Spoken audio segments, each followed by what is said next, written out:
الفيديو بتاعي النهاردة بدون مكونات. الفيديو بتاعي النهاردة بمكون واحد بس مش اكتر من كده.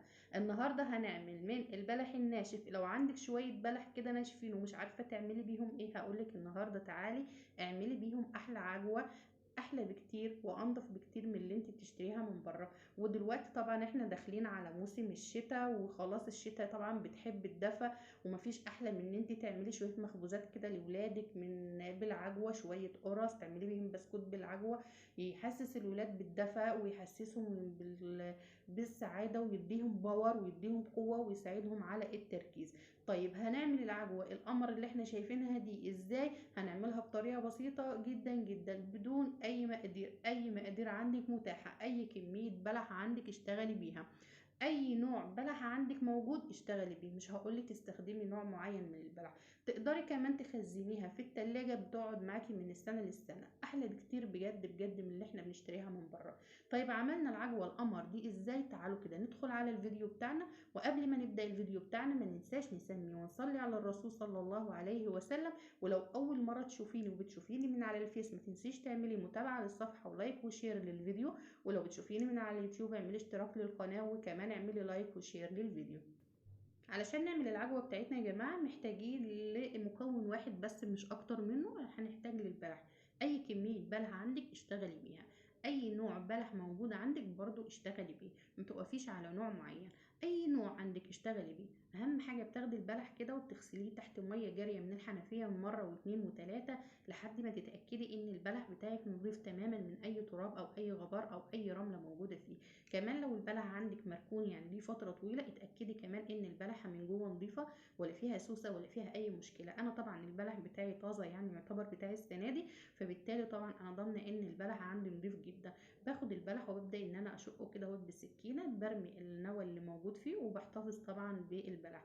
واحنا بنفصص البلح لان الخطوة دي طبعا بتاخد مننا وقت طويل جدا، فدايما نذكر الله ونصلي على الرسول صلى الله عليه وسلم. وما ننساش ان احنا دايما ندعي لحبايبنا ولاخواتنا ولاهالينا، ونقول اللهم انصر اهالينا واخواتنا وحبايبنا على من عاداهم، اللهم صوب رميهم، اللهم ثبت الارض تحت اقدامهم، اللهم اجعل نار اعدائهم بردا وسلاما عليهم يا ارحم الراحمين، اللهم اقتل من قتلهم، اللهم سخر لهم ملائكة السماء وجنود الأرض ومن عليها، اللهم افتح لهم أبواب توفيقك واشرح صدورهم ويسر أمورهم وقوي عزيمتهم.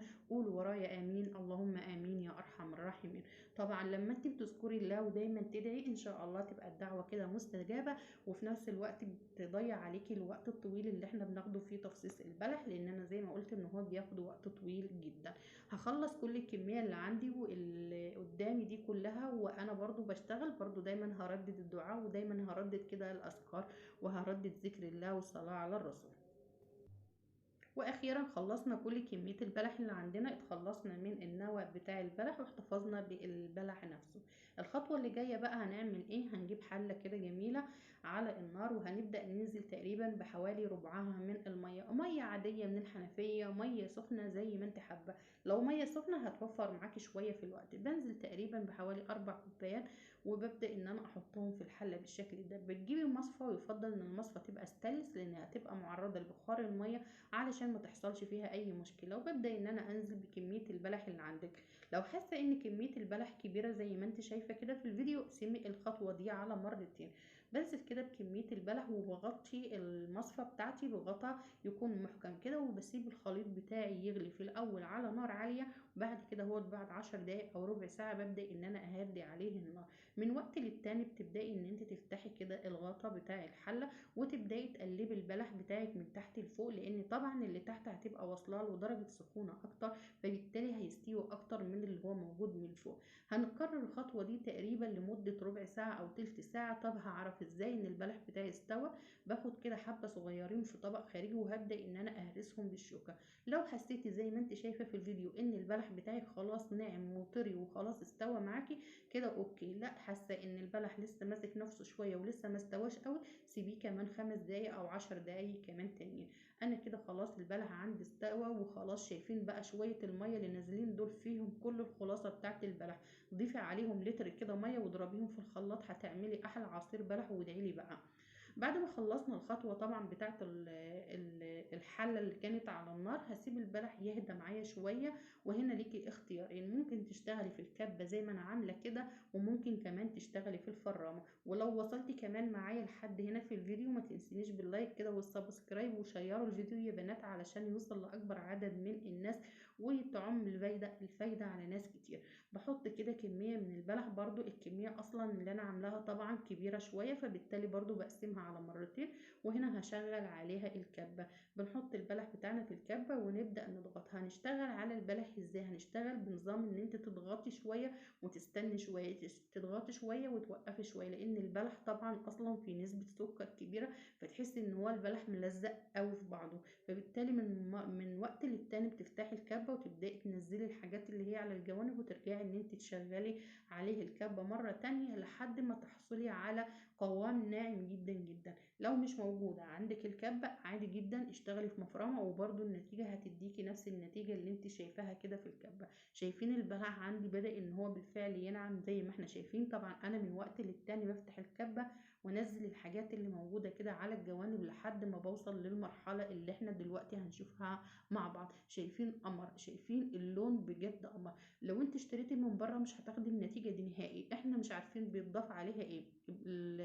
ال معلش يا جماعة بقى، البتاع دوت ايه، العجوة بتاعتنا النهاردة 100% بقى بلح، فاهمة؟ نضيف. يعني انت تخيلي لو انت اشتريتيه من بره، طبعا عمره ما هيجيلك اصلا بلح.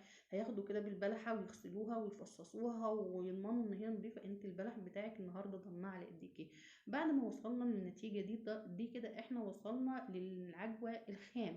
تمام. ممكن تحتفظي بيها زي ما انا هعمل دلوقتي بنفس الشكل، تحطيها في كيس تلاجة او في علبة تلاجة، وتشيليها عندك في التلاجة او الفريزر، وتحتفظي بيها من السنة للسنة.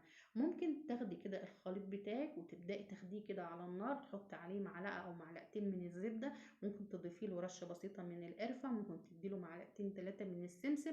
وده هيبقى جاهز معاكي تستخدميه بقى في ايه، في حشو المخبوزات، في شوية قرص حلوين، في البسكوت بتاع العجوة كده. انما انا دايما بحب ان انا احتفظ بالعجوة بتاعتي خام بالشكل اللي احنا شايفينه، ووقت الاستخدام اخد الكميه اللي انا عايزاها، ابدا ان انا احطها على النار واديها تقليبه مع معلقه زبده او معلقه سمنه بلدي. بصراحه تحفه جدا وجميله جدا. دي كانت الوصفه بتاعتي النهارده، ودي كانت طريقه العجوه اللي احنا عاملينها في البيت بكل بساطه، ولا تعبنا ولا عملنا حاجه. كل التعب بتاعها او كل الوقت بتاعها في ايه؟ في الوقت اللي احنا كنا بنفصص فيه البلح. وطبعا احنا ما ضيعناش الوقت هباء، احنا اخدناه في الدعوه.